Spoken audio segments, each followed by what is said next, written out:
All right. Milestone tonight. We finished the book of Genesis. How about that? So, I know I've probably said it, and you've all of you in here probably heard me say it at one time or another, but this trek is really kind of cool the more that I think about it, because something came up and we realized just how long it's been since I started doing the Sunday nights around here. And it's coming up on almost 9 years ago. And it started at 2 Samuel was the first book I ever taught in the Old Testament all the way through.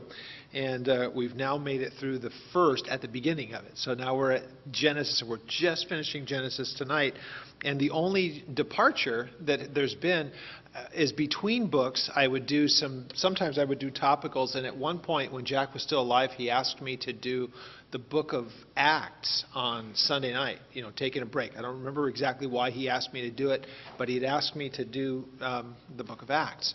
So if I hadn't taken the time out for Acts, we might have got through maybe as much as, Exodus and then and all the rest of it. But at this pace, since the books that we have in front of us are pretty sizable for a little while, it'll probably take more than 10 years to get through the Old Testament at this rate. So kind of interesting. But what we are in tonight, we have two very different chapters. Very different. Chapter 49 is Jacob calling his sons and bestowing what is referred to as the blessings upon it. It's actually more prophetic in that he speaks about what will become of his sons. And what you have, the handout that we gave, I hope we had enough of them. But the handout that you have, most of you probably have it in the back of your Bibles. But it's the allotment, or somewhere in your Bibles you more than likely have the chart or the map. But what it gives you is the actual allotment of the lands. And some of it kind of makes it a little bit easier for you to understand what he says. Now, what we're going to notice in chapter 49, God gives insights to Jacob that we don't know when he was given them. Some of them are incredibly descriptive and really profound. Other ones, really, when you try to look historically, we don't really fully understand the fulfillment of them necessarily. We speculate on a little bit, and we'll talk about those. Chapter 50 is after Jacob dies, and then getting him back to what you would call kind of the family plot of where he would ultimately be buried. And then it closes by the brothers really thinking, okay, now that Dad's dead and buried, we're busted. Because now Joseph holds all the cards and it's not going to go well. They're very concerned about this.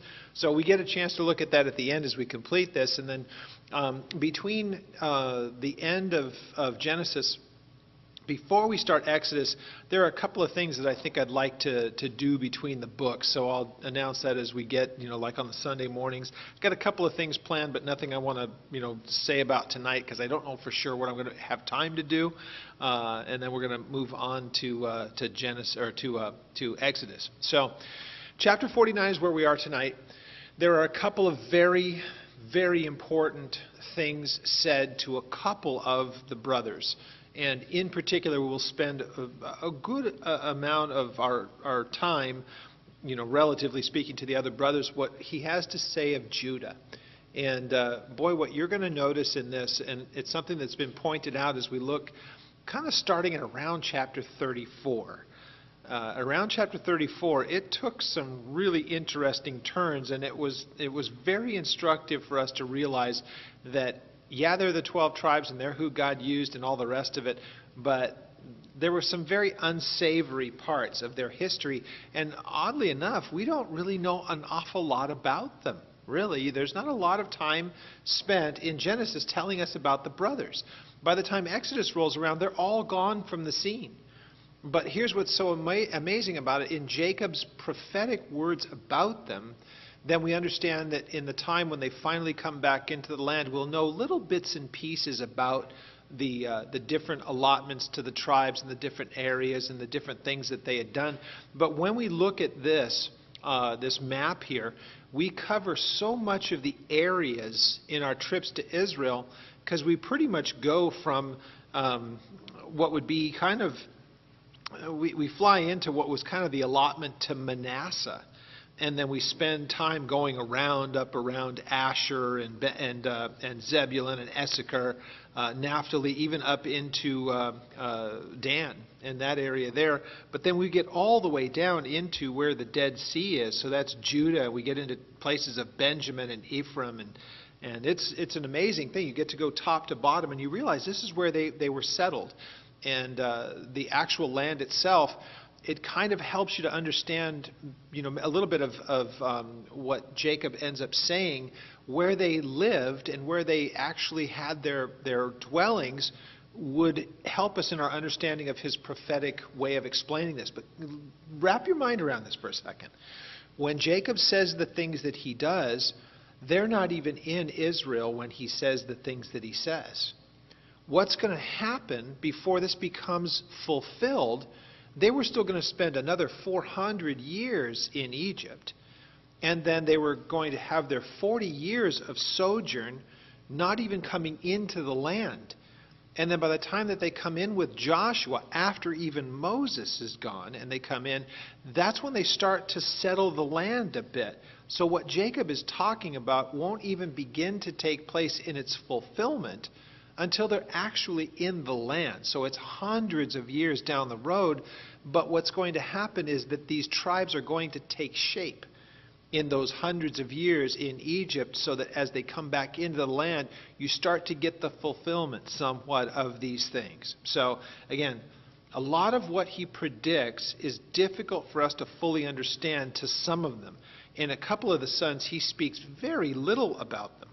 And then other ones, he speaks a great deal about them. So we'll see that as we get into it. So chapter 49, let's have a word of prayer. Father, we thank you as you gather us in this place tonight, that we can study from your word again, recognizing that you give incredible insight to people at times. And in this case, to Jacob, the things that you showed him would take hundreds and even thousands of years to come to fruition. But we are able to read these things. We are able to understand them as we look back through the prism of history, recognizing, God, that you do things through very imperfect people because you have very perfect plans in the end. And so we pray that you would give us understanding as we read tonight and as we come to appreciate what was said here, that we would have ears to hear. And so we thank you once again for your word. We thank you for our time that we can spend at your feet, and pray that you would, by your Spirit, make these truths understandable to our hearers. We thank you. We give you praise and honor in Jesus' name. Okay. Chapter 49 begins this way. It says, "And Jacob called his sons and said, 'Gather together that I may tell you what will befall you in the last days.'" Now, the last days is not as we think of it when we start to think in New Testament terms, because we think of Paul talking about end times things. What he's basically saying to these guys are the days that are future to you, because the prophecies about this are going to be very much in their times in the land and in the times of the allotment of it. And of course, some of them in the prophecies really does extend a long ways out, in particular Judah. But what you'll notice is that there are, in some of the cases, he is going to be talking about their recent history, the things that had happened as Jacob, was coming out of the area of getting his wives and going back into what was kind of Mesopotamia, and then coming back into the land of the promise. Remember, Jacob was sent away. There was a threat against his life. Go back to where our families came from, get yourself a wife. And then as he comes back, it's not a year or two, it's decades later, a couple decades later before he actually comes back into the land. Now, by this time, of course, he's had his sons, and those things are taking place. A couple of them were born as they come back into Israel. And so what we have here is a reminder of what happened when they came back into the land. By the time that we get to chapter 50, it's coming back to where it all kind of began, even with Abraham, of where Jacob will ultimately be buried. So this is very much the end of his life. He's called his sons. Let me tell you about the things that will happen to you in the times to come. So, verse 2, "Gather together and hear, you sons of Jacob, and listen to Israel, your father." Israel being his name. Not as we think the land when we hear Israel. Remember, Jacob and Israel is the same person. All right? So God used his name of Jacob, but then turned it to Israel. So that he's going to begin. Now, notice he starts with Reuben. If you're wondering, does he start with the oldest down to the youngest? There is some of it that follows a little bit of a chronology, especially as you see the closing ones, because it talks about Joseph and then Benjamin. But there isn't a chronological address of the sons. So it's not that he starts from the oldest and goes to the youngest.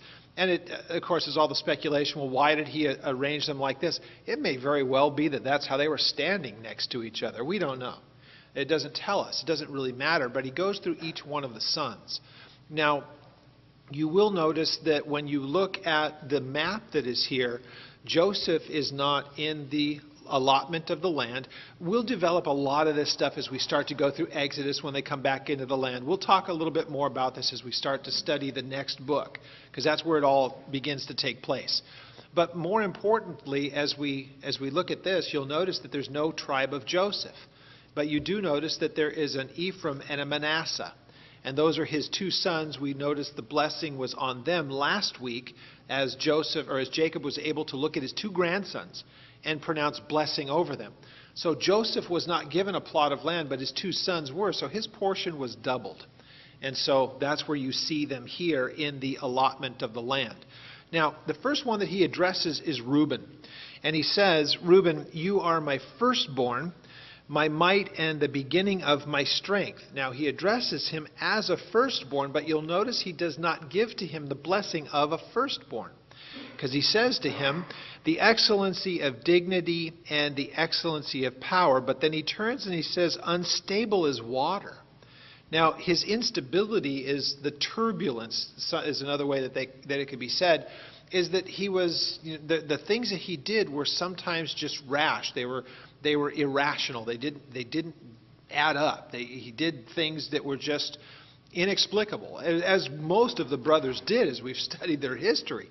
They're a pretty interesting bunch, needless to say. Well, he goes on to say, unstable as water, and you will not excel. Though he has said, you're the firstborn, you're the strength, you're the power, but you're not going to be the one that excels like you should. That's not going to be your place. Others will excel, so he will have the distinction as being the firstborn, but he will not have the history going forward as being that firstborn. Well, it tells us that because you went up to your father's bed and then you defiled it, he went up to my couch. This is from chapter 35, where it was Reuben who went and had relationship with his father's wife. And it was just such a awful thing. Remember when we started to get to chapter 34 and 35 and that stuff? It's like, my goodness, what a messed up bunch of guys. And yet we think of them because they're the tribes of Israel. We think that they're above it all, but a study of their lives is, boy, they were some interesting people. And so in this case, this was one of those things that Jacob looked at it and just thought, it's not the father saying, remember what you did to me. It's just, consider your actions. What would lead you to a place like this? And it will define you going forward. So we'll find that as we look at this, when they start to go in their sojourn, that there's a real decline in this tribe as time goes forward, which will develop when we get to Exodus. Now, notice what he does with at verse 5 with Simeon and Levi. It says, Simeon and Levi are brothers. Well, they're all brothers. So it's not something different about them that distinguishes them from the rest, because they are all brothers. This shows that there is a similarity in them. And so these are the only brothers that he lumps together. And you guys are pretty kindred about this. And basically he's pointing back to what these guys were kind of the ringleaders, if you will, when they wanted to avenge Dinah. And when they came up with their idea of how to get back at Shechem, chapter 34. And so when they found out that, as they saw it, that Shechem had raped their sister Dinah and they wanted retribution. And the way that they ended up doing this whole thing was this ruse about, become like us and we'll become like you. So all of you men go through circumcision, and then we'll have inner relations with you and you with us and all the rest of it. So they had all the men circumcised and they killed them all because they couldn't defend themselves. I mean, that's pretty cheap. That is a really sick thing to do. And you see that it was just, it was decimating to Shechem. So much that Jacob was so appalled by it. First of all, he was disgusted by the actions of his sons, but let's get out of here before they kill us because of our treachery. Well, this is their legacy. So Simeon and Levi are brothers. Instruments of cruelty are in their dwelling place. Let not my soul enter their council. Let not my honor be united or joined to their assembly. So here's a father looking at two sons, Simeon and Levi. I don't want anything to do with them. They're cruel. And I don't want to be taking their counsel. I don't even want to have them joined to me. Now look at what becomes of these two guys. So you look at their allotment of land for Simeon way, way down in the south. And they kind of became transient, moving around from here and there. Levi never was given any kind of a land allotment at all. Some people would look at that and say they basically lived at the pleasure of their brothers to take care of their needs because they were supposed to give to the needs of the Levites. And then also you could say, but they were put in a place of being the representatives of God. Some would try to play both sides of this. Wow, God was really not happy with them. And Jacob said, you're not even going to get a land allotment. And others would say, but he gave them the priesthood. But look at how corrupt that priesthood became in time. Actually, most of the time of the priesthood, it was completely corrupt. Read the book of Hebrews and what had become of the Levites and become of the priests and why God had to seek another option because that one was just unworkable. That a priesthood of failed men having to represent failed mankind was never going to work forever. So, kind of an interesting way that you can look at this. There are those that want to come to their defense and others that would say, let's just look at the history of it. And so how often, even think about the time of Nehemiah and saying, look, you guys are not taking care of your priests. Take care of the priesthood so that they can minister in the house of God. And as soon as he turned his back, they started to neglect them again. So no allotment of land for themselves, and they were going to be basically taken care of by their brothers, who really didn't do much of that for them. Well, so it says, the second part of verse 6, for in their anger they slew a man, speaking of Shechem, and then all the other men that died after that, and in their self-will they hamstrung an ox. Now, this hamstringing of an ox means that you made it where they couldn't walk. You know what a hamstring is, right? So if you want to make it where something can't run or get away from you, you do damage to the hamstring, back of the leg kind of a thing. There's nothing that gives us any history that that's what they did of the livestock. When you look at what happened in chapter 34, they took those things as trophies. They took the livestock and everything, and they took it as possession after they had wiped out all the men and started to move further towards the south, where they ended up. So it's used of one of two ways. If it was that they actually went in and started wiping out the livestock to make it where they couldn't go places, that is something that is not given to us in the text, that they did that. All we are told is that they took them. Now, if it means in the metaphoric sense that by taking all of their livestock, what was left was as though it had been hamstrung, again, we don't know for sure what exactly he meant by this. Because if they literally did this, we don't have a record of it. So it goes on, cursed be their anger, for it is fierce, and their wrath, for it is cruel.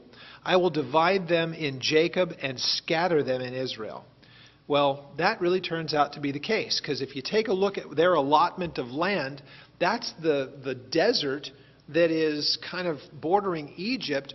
And when we go into this particular area, though, what you'll notice right here in this in the lower part, you see Beersheba. Beersheba is about as far south as the land supported a larger city or a dwelling.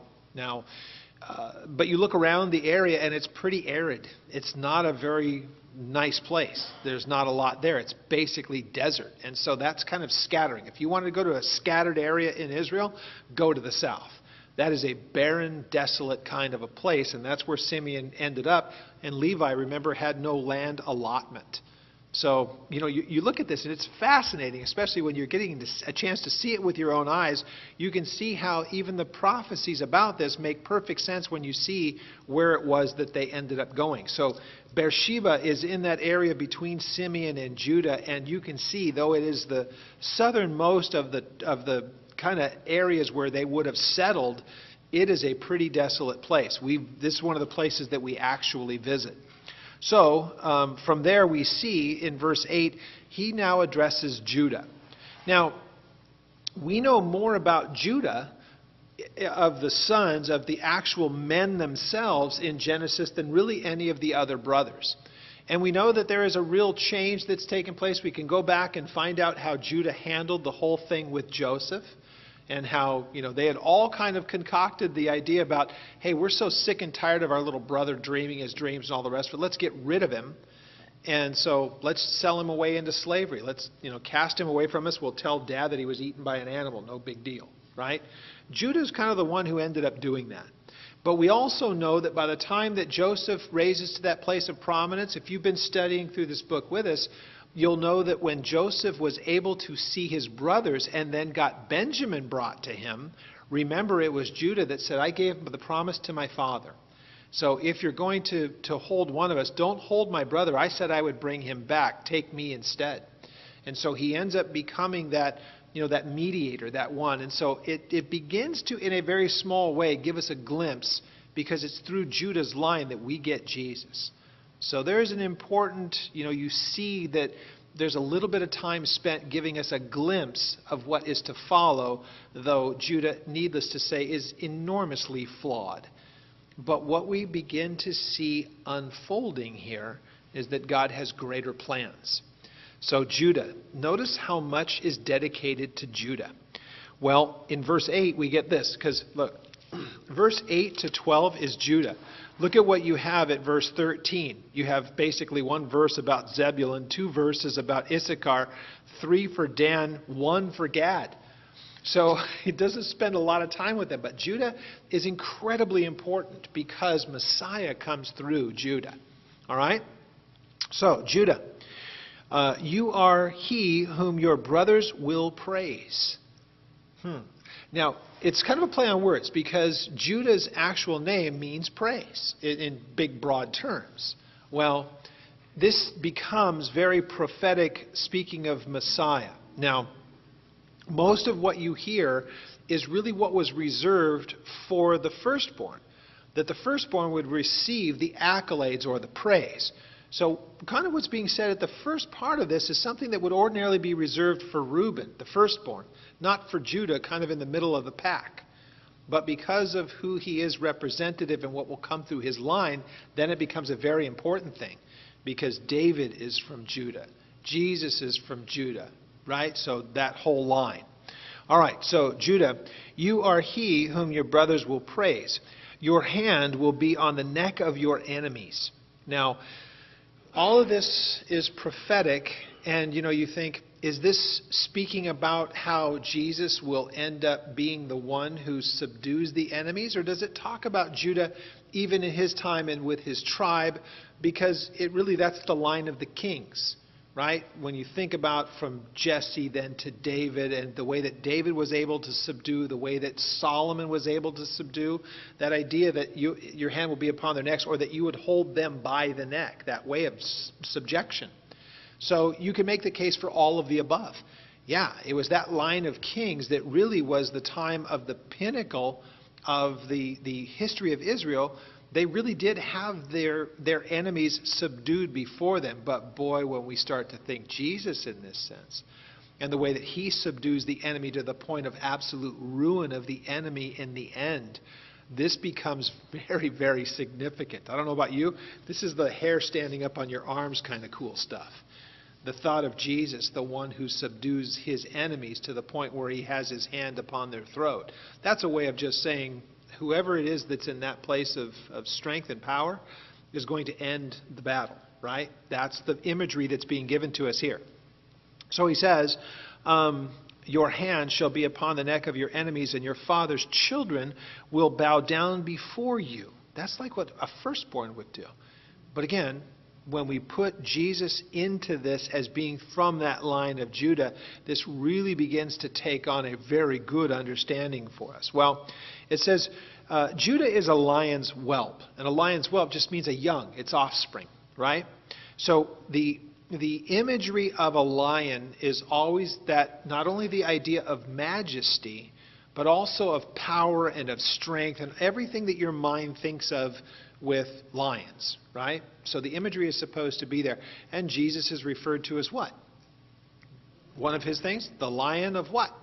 The lion of the tribe of Judah. So here, from the very beginning of this son, Judah, he's referred to as being this lion, or the offspring of a lion.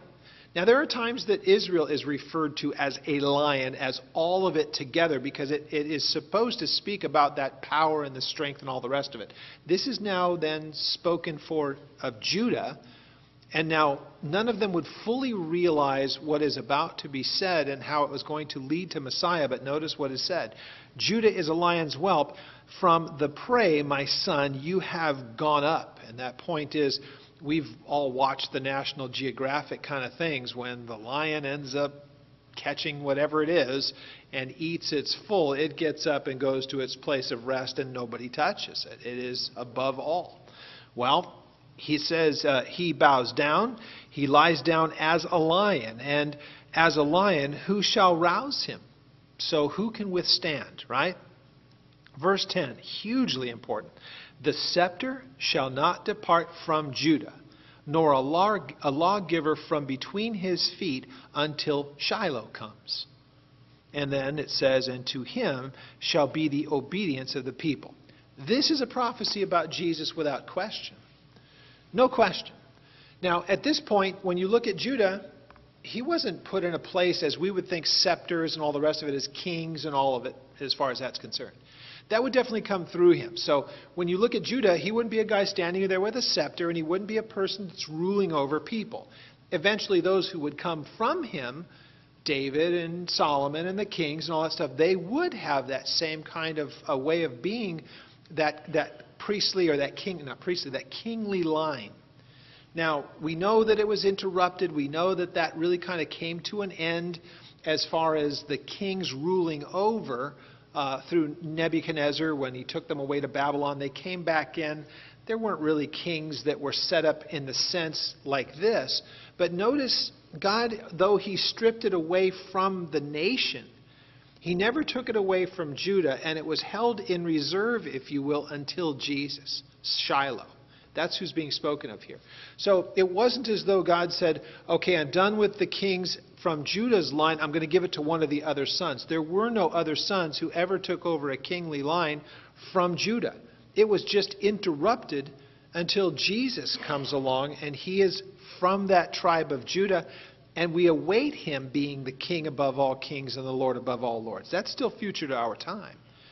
But what we see here is that I have given this as a scepter. It will come down through Judah and never be taken from him until Shiloh shows up and takes it to its fulfillment.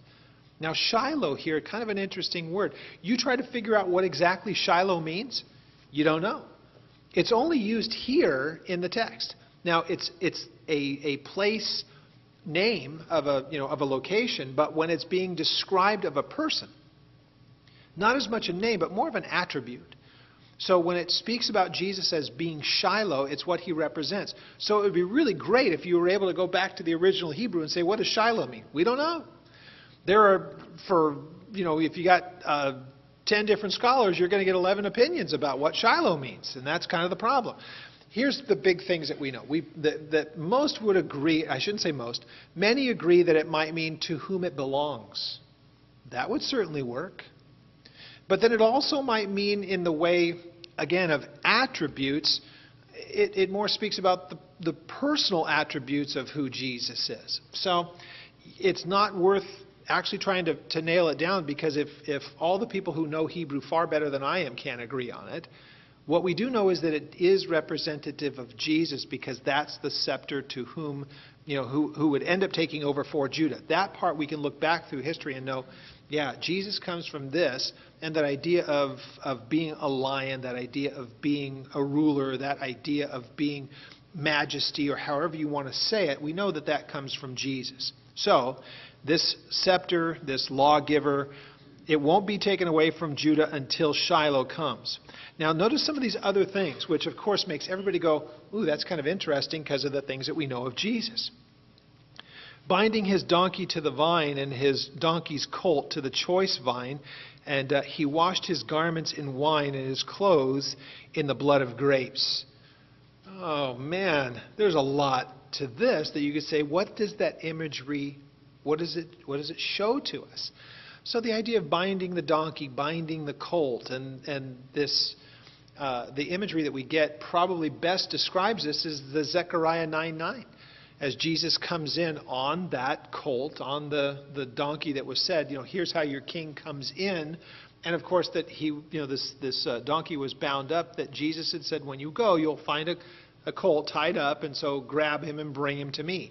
But then this other part about, the blood and the grapes and all the rest of it, boy, that's the imagery of Revelation 19. When he comes back and his robe is dipped in blood because he's treading out the vintage of the wrath of God in that valley, in what is the Jezreel valley. So all the picture of this, you go, wow, how did Jacob get all of this?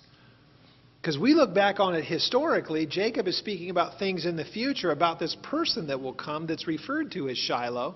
And you get the imagery that is here, and you say, but where do we find this in its best illustration pertaining to Jesus? This interesting thing about donkeys and colts and wrath and the blood and the wine and all that stuff, and you start to piece all the little bits of it together. Him coming in at over the Mount of Olives, and then coming in on that triumphal entry day. Some of that is this imagery, but then him coming back as the King of Kings and the Lord of Lords is also in this imagery. So one that looks more towards his first coming, and the other one to his second. So all of this stuff is there. His eyes are darker than wine, and his teeth than milk. And so this, again, in the imagery, would be about his presence, his persona, and how beautiful and how wonderful he is. Again, take a look at Revelation 19 and look at the way that he looks there. And so, again, there's a lot of poetic stuff that is here. But you say, since we know for sure that who is being spoken of here is Jesus, look at the other places where descriptions are given of him along these same lines, and you start to see it in a better description, a better understanding. Well, verse 13 tells us, now Zebulun will dwell by the haven of the sea, and he will become a haven for ships, and his border shall adjoin Sidon. Well, this is interesting because look at Zebulun. His tribe is kind of landlocked, right? So there are people that would look at this and say, well, we know for sure that the prophecy wouldn't fail. So does that mean that he had to dwell by the Mediterranean? Or would it be that as far as the commerce is concerned, that he would end up getting the spoils of what would come in through those ports? Because right where you see Asher's line there and all of that, that's all the port portions of northern Israel. So if you're going to get it inland and you're going to go take it into the places of Mesopotamia and all the rest, you're going to be coming through that line. So this kind of helps you to understand. This is also, by the way, this is kind of the area what we call the Jezreel Valley, or the Valley of Armageddon. So, wow. This is where these guys are living. But so much of the commercial routes would come through that part because the ports are there. So that works just fine. We will notice that as we start to work through it, when Moses comes along and he starts to talk about the tribes, he will also say of Zebulun that there's the mention of the trade of the sea and all the rest of it, and that he would have some benefit from it. So notice it's a small allotment, but it's an important allotment, not only because of where it is, but it's an incredibly fruitful place. And you see with Issachar, it continues on that Jezreel Valley. There's a picture of it, by the way. If you want to know what the Valley of Armageddon looks like, when you go outside these doors and you turn to the left, right there by where the sound balcony is, before you walk through those big double doors, look to your left. And you're going to see this beautiful green valley that's taken from Mount Carmel. And you're looking down at what is the Jezreel Valley, or the Valley of Armageddon. That's looking over a portion of Zebulun's territory. And then down into Issachar. So It also covers a portion of Manasseh and all the rest, but that gives you an idea. So it doesn't say a whole lot about him. He will dwell by the sea. It'll be a haven for ships, and his border will adjoin Sidon. Now, Issachar is a strong donkey, laying down between two burdens, and he saw the rest that was good, and that land was pleasant, and he bowed his shoulder to bear a burden and became a band of slaves. Now, that last sentence becomes a little bit hard for you to understand, or for us to understand. It's probably not worded in the best way for us to understand it. Notice again, as I had pointed out, these trade routes. Here's what's really interesting. To this day, when we go through Israel, you will notice that when you get to crossroads, this was pointed out to us, and you see a lot more of it in the north than you'd see it in the south, because a lot more things took place up in the north than when you start to really spread out the further that you go south. But you'll notice that even on those ancient trade routes, as one civilization would go after another, it's not like if one got destroyed, they would just go somewhere else. Those trade routes are established and everybody knows where they are. So what you will have is that they'll just level the place and start over, and they start to build on top of one another. So even the crossroads now, you'll see cities built along where major roadways are. And those are really kind of ancient. They're just updated for modern times. And that's why when we drive through places in Israel, you guys hear the word tell, like Tel Aviv and tell this and tell that. A tell is nothing more than one level of civilization being built on top of another. That's a tell. So you'll see them all over the place, just big lumps in the ground. What's that? I don't know. We haven't dug it up yet, but it's civilization. Back when? And it's right on the same trade routes. So if you're looking at this, you will notice that this area of Zebulun, Issachar, through Asher, going out down towards into what is Jordan and the rest, those are ancient trade routes. So it may very well be what's being spoken here of Issachar is talking about the same kind of trade that would be going through Zebulun would, of course, come through Issachar.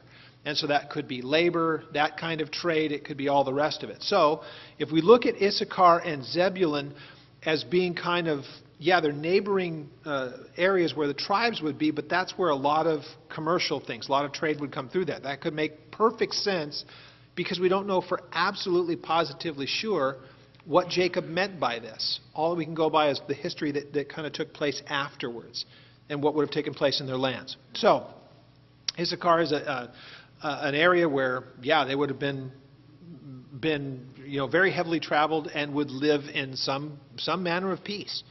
Well, Dan is an interesting one. Take a look at Dan's allotment, because you'll see that Dan has a larger one down by Joppa, right on the Mediterranean coast. They're about halfway through. See that little thing right there where Dan is?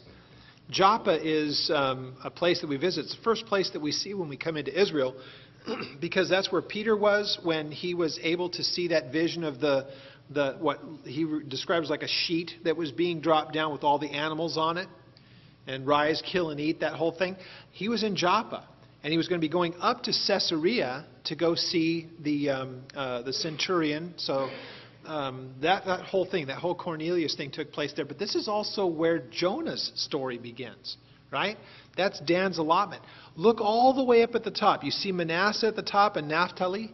You see that little tiny dot there? That's the other allotment to Dan. And that is one of the places that we also visit when we're in Israel. And what I think really helps us in our understanding of what is said of Dan. When you are standing at Dan, there is a city that is known as Laish, but it is also known as the city of Dan. And the place that we visit there, in the land of Dan, or in the allotment there, is also a city called Dan, or it's Tel Dan. When we are there, that is also one of the two places that by the time that the kings roll around, and you have King Jeroboam, Jeroboam will be the guy who sets up an altar at Dan. And he leads the nation immediately. This is right after Solomon dies. So you have Saul, David, Solomon, the split, Rehoboam, Jeroboam. Jeroboam gets all the northern tribes, right? And in Dan, he sets up an altar for pagan worship. And he sets another one down also in Bethel in the lowest, southernmost portion of his allotted area.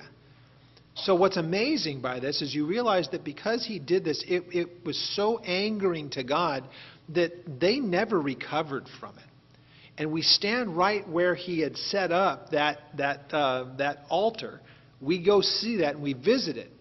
And as soon as we do that, we go a little bit to the north. Just walk up a little tiny hill, and what you're looking at is modern-day Lebanon over here, or from your perspective over here, and then over here is where Syria is. And what's amazing about this, you'll notice that through the history, it's always the nations that would invade Israel would come from the north. Well, they would do that because it's a big flat area. If you're going to try and do it to the south, you've got to negotiate about 30 miles of the Golan Heights, mountains. You're not going to march an army over a mountain if you have flat land. Even though you have to go further north, much easier logistically. If you do it much further to the south, you've got to go across a river, and then you've got to come up this big, huge incline to get up towards Jerusalem of thousands of feet. So logistically, from a military point of view, the best option is to come from the north. Well, if you're doing that, guess who you're going to run into first? Dan. Dan is going to be just run over every time people come from the north, whether it's Nebuchadnezzar, whether it's the Assyrians with Sennacherib. Doesn't matter. Whoever's in the north is getting hit first. And one of the biggest cities in that whole entire place in the north is Dan. Now look at what it says about Dan. Dan will judge his people as one of the tribes of Israel. Dan will be a serpent by the way and a viper by the path that bites the horse's heels so that its rider shall fall backward. Now, that just tells you that compared to these armies and their horses and all the rest of it, the best that Dan could do is like he's that little snake that's on the side of the road because he's kind of that tiny thing, but still has the ability to really create havoc even for the horses. So you get the imagery that's here. Now, Dan, seriously, if you think about it this way, when it comes to the time of their allotment and when they come into the land, think about what happened with Dan, because notice all these northern tribes were wiped out by the Assyrians. When they came in, they took out all of the northern tribes. So when we start to think about Nebuchadnezzar and Babylon and all that stuff, all that was left is really kind of Judah and Simeon. The other tribes are gone, and they were taken out by the Assyrians. So Dan really is, like most of his brothers, the tribes were completely displaced almost entirely. And then here's one of the other things I want you to recognize and how interesting this is. Look at this map, and you can tell where the Sea of Galilee is up in the north and then the Dead Sea at the south, right? You see that? Do you see the line that joins those two, the Sea of Galilee and then the Dead Sea? You see that line there? That's the Jordan River. Notice the allotment that you have of Manasseh, Gad, and Reuben. They're on the other side. That's modern-day Jordan. So God gave allotments of the land that is in modern-day Jordan and gave it to the tribes. But yet when you take a look at it, basically Gad and Manasseh, that was all part of Assyria. They were taken out by those guys.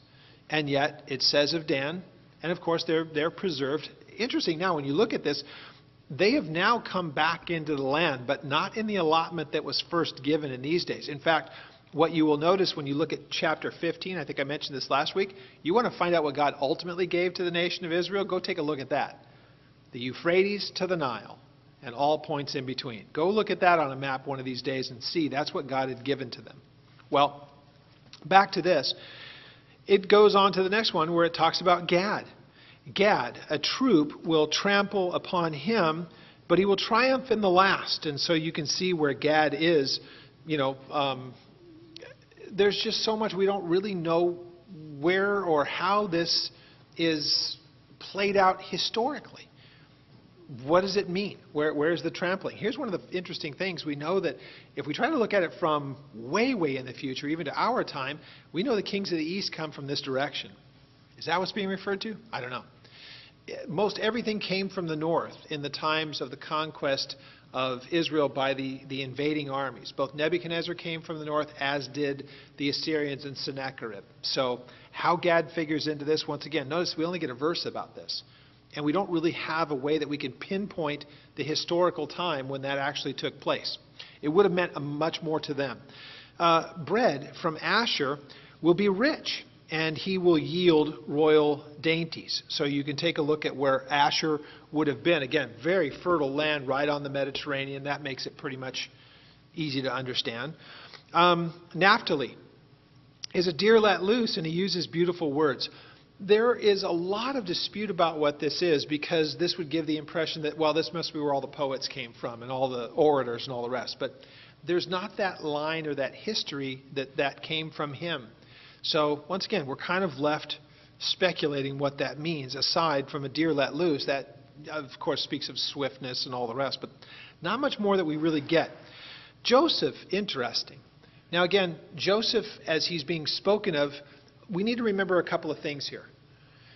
When he said this to the brothers, he was speaking specifically to them, and some of this was going to be characteristic of their lives, though we don't know a lot about their lives. So when they hear this, more of this may have been in their times that we just have zero record of. But then there are other things that he says that we are able to look back, and we can look historically through the generations that followed from them by their lines, like we did with Judah, like we did with Levi, and like we did with others. But when we get to things like this, we just don't know. Gad, Asher, Naphtali, hard to say. Joseph is an interesting one because we know who he was at this time. But we also are able to take away from this and say, but we also know that as far as Joseph is concerned, we know who his sons are, and we know, what's going to come from them. Again, when you look at these, Ephraim and Manasseh, those are the sons. Those are his sons. You'll notice that Manasseh has two allotments, by the way. Did you see that? Center of the country, and then up in the northern part, which is really that's Syria, what you're looking at there. Syria and Jordan right on that border. That's what you're looking at there. So he had those two allotments, but then Ephraim below. So you can basically say that is that's what comes through Joseph. All right? My goodness. Time's flying, isn't it? All right. We still got chapter 50 to do. Oh, my goodness. All right. So, gosh, we're not going to get to chapter 50. Long-winded pastors. You guys just can't quit talking. Joseph, verse 22. A fruitful bough. A fruitful bough by a well, and his branches run over the wall. And the archers have bitterly grieved him, shot at him, and hated him. Now, this is speaking about the brothers and how they had just hated Joseph for a number of reasons. The two most prominent ones, right? Two most prominent ones, he's dad's favorite. That was usually reserved for the firstborn. With Joseph, it was entirely different. Now, there are the reasons why some speculate. Why did he love Joseph so much? Well, he was the firstborn from the wife that Jacob really wanted, right? So this is the problem. He's the favorite. But he's also the one that dreamed the dreams, chapter 37, and they really hated him for that. Oh, so we're going to bow down to you? That's what you're saying?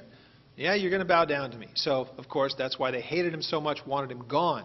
And it turns out that as we are at this point in it, they've already bowed to him. Basically, when they realized who it was, they're like, gulp.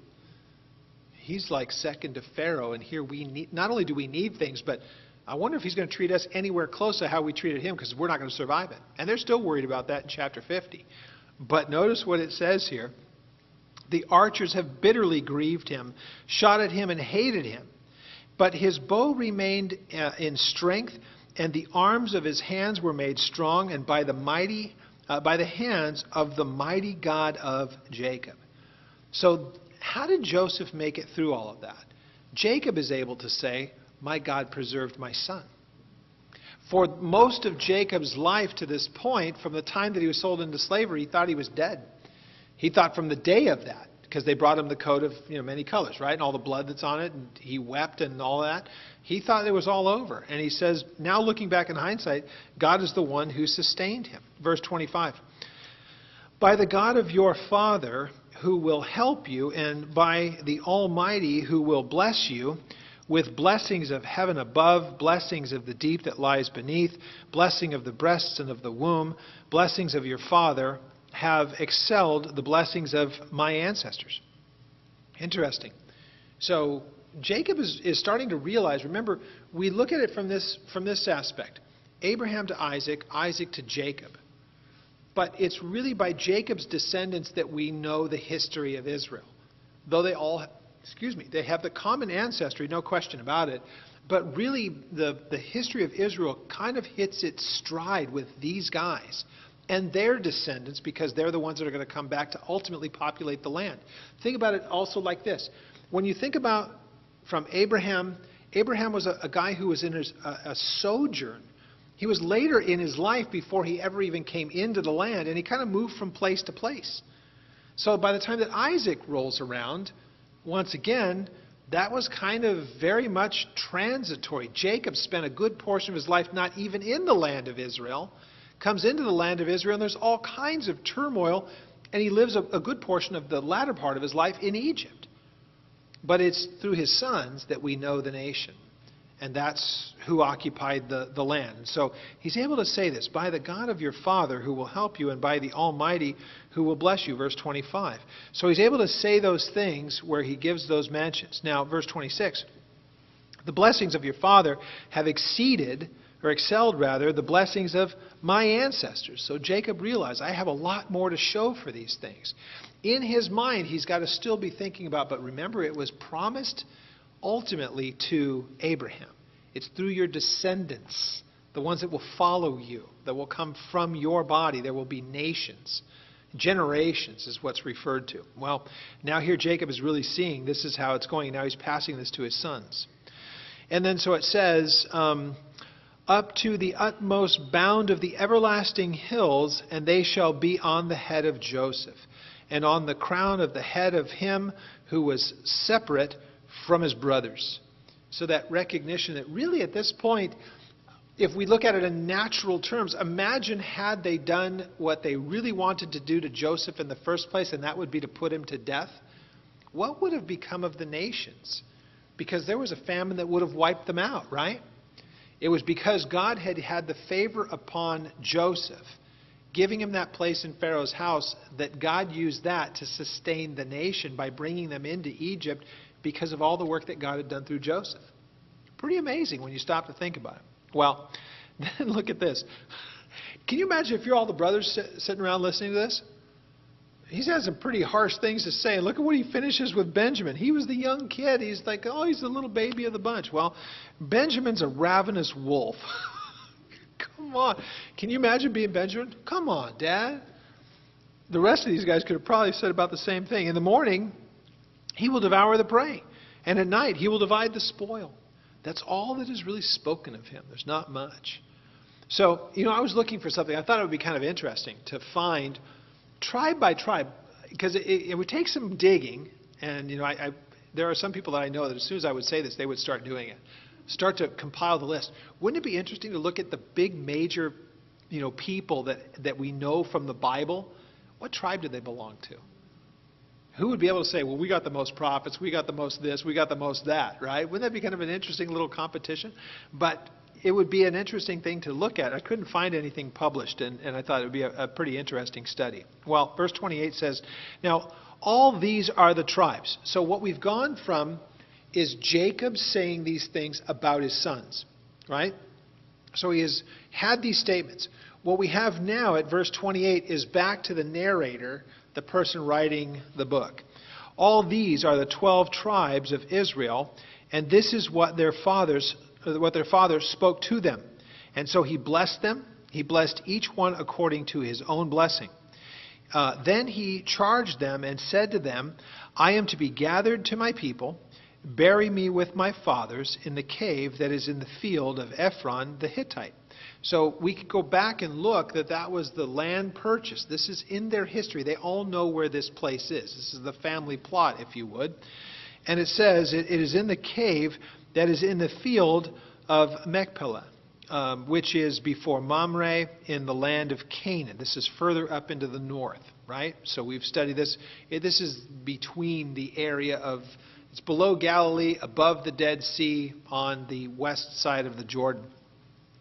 So it says, this is where I want to be. This is which Abraham bought the field of Ephron the Hittite as a possession for the burial place. Now, in verse 31 it says, so there they buried Abraham and Sarah his wife, And they buried Isaac and Rebekah, his wife, and there I buried Leah.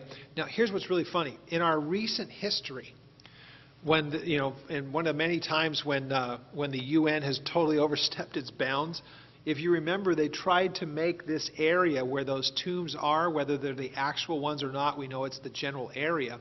And they tried to say, this is Palestinian territory and they have the rights to it because it's their heritage. The Jews have no rights here.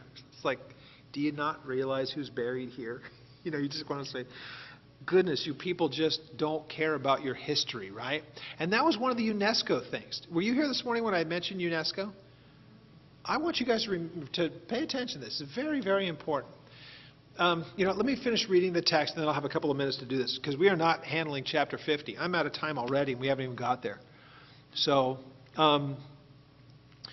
they buried Abraham, verse 31, and it says, verse 32, the field and the cave that is there were purchased from the sons of Heth.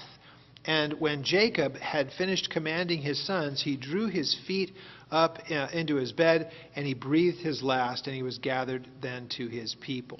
So here's what I want to point out with this area and what's going on. I think that there can be a direct relation of how a nation does and the favor that it can be expected to have depending on how it deals with Israel. And this wouldn't necessarily be a problem when you start to think about it for about 1900 years because Israel wasn't around. You didn't have a foreign policy vis-a-vis Israel until 48, right?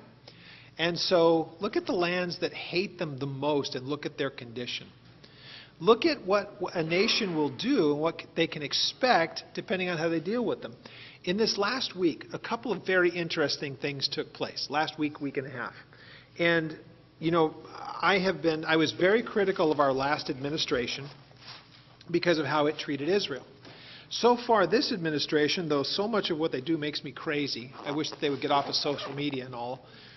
But, get away from all the bluster and the craziness and the things that Congress can't get done. When he's able to do things on his own, I got to tell you, I am really impressed. Here's one of the things that they've done. UNESCO is an arm of the United Nations that operates out of France. And every time that you hear people talking about, rights and culture and all that kind of stuff, that's more the UNESCO wing. They are so incredibly anti-Semitic. They have a continuing agenda item is to deal with Israel and its occupation of Palestinian territory. It is a continual agenda item with that. Our administration said, first of all, we're not going to give another dime to UNESCO, and we're getting out of our involvement with it. We'll just be observers. We won't even be involved with it anymore. Don't count on our money. Don't count on our participation. You're too anti-Semitic. France went ballistic. So did Europe, so did the Democrats, and so did everybody else, except Benjamin Netanyahu, who said, thank you, Mr. President. We agree. We'll do the same. Good. Second thing, this last week, Iran deal. Hey, wait a minute.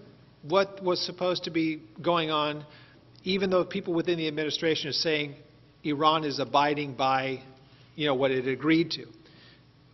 Yes and no. There are some things that you could say, well, they've done what they're supposed to, but there are other things that they are not abiding by, and they are fighting in it. And so it doesn't even begin to accomplish what it was supposed to. So here's what the president does. I'm backing out of it. I'm not renewing it for the next 90 days. I'm going to send it back to Congress. Let Congress go ahead and do what should have been done rather than being done unilaterally by the president. If you're going to do something on behalf of the nation, not have it just come over the desk of the president, let the Congress come to grips with it. And you better put something on my desk that's worth signing or I won't even sign it. So he steps away from Iran. Now, who got mad about that? Europe, Iran, and the opposition party in our country. Who loved it? Benjamin Netanyahu. Who are the beneficiaries of it? Israel, more than anybody else. Because now finally somebody is standing up and saying, forget about what all the world community likes. What's right? Now, there are a lot of people that are really angry at him and said, yeah, he's doing a lot more as far as the United States is concerned, but it's isolating us from the rest of the world. Well, what's the other option?